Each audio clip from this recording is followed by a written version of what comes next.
ಇನ್ನು ಕಾಂಗ್ರೆಸ್ ಹಾಗೂ ಬಿಜೆಪಿ ಮಧ್ಯೆ ಈಗ ಒಂದೇ ಮಾತರಂ ಕಿಚ್ಚು ಜೋರಾಗ್ತಾ ಇದೆ. ಸೋನಿಯಾ ಗಾಂಧಿ ವಿರುದ್ಧ ಅಮಿತ್ ಶಾ ಅವರು ಆಕ್ರೋಶ ವ್ಯಕ್ತಪಡಿಸಿದ್ದಾರೆ. ಕಾಂಗ್ರೆಸ್ ಹಾಗೂ ಬಿಜೆಪಿ ಮಧ್ಯೆ ಒಂದೇ ಮಾತರಂ ಕಿಚ್ಚು ಜೋರಾಗ್ತಾ ಇದೆ. ಒಂದೇ ಮಾತರಂ ತಡೆದಿದ್ದು ಕ್ಷಮಿಸಲಾಗದ ಪಾಪ. ಸೋನಿಯಾ ಗಾಂಧಿಗೆ ಅಮಿತ್ ಶಾ ಅವರು ಒತ್ತಾಯ ಮಾಡಿದ್ದಾರೆ. ದೇಶದ ಜನರ ಮುಂದೆ ಕ್ಷಮೆ ಕೇಳುವಂತೆ ಅವರು ಆಗ್ರಹ ಮಾಡ್ತಾ ಇದ್ದಾರೆ. ಕಾಂಗ್ರೆಸ್ ಸಮರ್ಥನೆಗೆ ಬಿಜೆಪಿ ನಾಯಕರು ಕೌಂಟರ್ ಕೊಡ್ತಾ ಇದ್ದಾರೆ. ಕಾಂಗ್ರೆಸ್ ವಿರುದ್ಧ ಬಿಜೆಪಿ ಹೋರಾಟದ ಎಚ್ಚರಿಕೆಯನ್ನು ಕೊಡ್ತಾ ಇದೆ. ಯಾಕ್ರಿ ಹೋರಾಟ ಮಾಡಬೇಕು? ಕಾನೂನು ತಂದಿದಿರಲ್ವಾ sir, home minister sir, Amit Shah sir, ತಾವು ಈ ರೀತಿ ಮಾತನಾಡೋದು ಸರಿಯಲ್ಲ. ಕಾನೂನಾತ್ಮಕವಾಗಿ ಏನು ಕ್ರಮ ಕೈಗೊಳ್ಳಬೇಕು ಕ್ರಮ ಜರುಗಿಸಿ. ಆಲ್ರೆಡಿ ಬಿಲ್ ಪಾಸ್ ಮಾಡಿದಿರಲ್ವಾ ತಾವು, ಅಧಿವೇಶನದಲ್ಲಿ ರಾಜಕಾರಣ ಯಾಕೆ ಮಾಡಬೇಕು?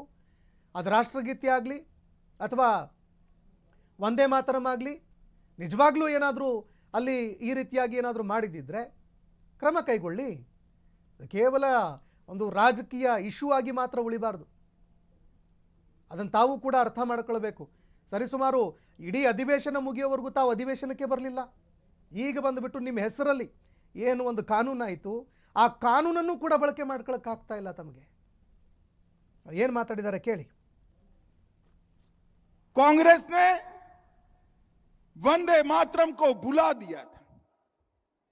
बंकिम चंद्र चट्टोपाध्याय जी की वो अमर कृति, वो दो शब्द, एक गान के दो शब्द वंदे मातरम, भारत माता की मैं वंदना करता हूं, ये बोलते बोलते हजारों लाखों लोग फांसी के फंदे पर चढ़ गए थे, गोलियां खाई थी, लाठियां खाई, कई साल जेल में रहे।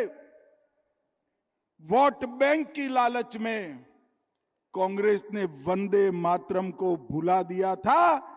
150वां साल है वंदे मातरम के प्रागट्य का। हमने लाल किले की प्राचीर से मोदी जी ने वंदे मातरम को फिर से एक नया आयुष्य देने का काम किया है।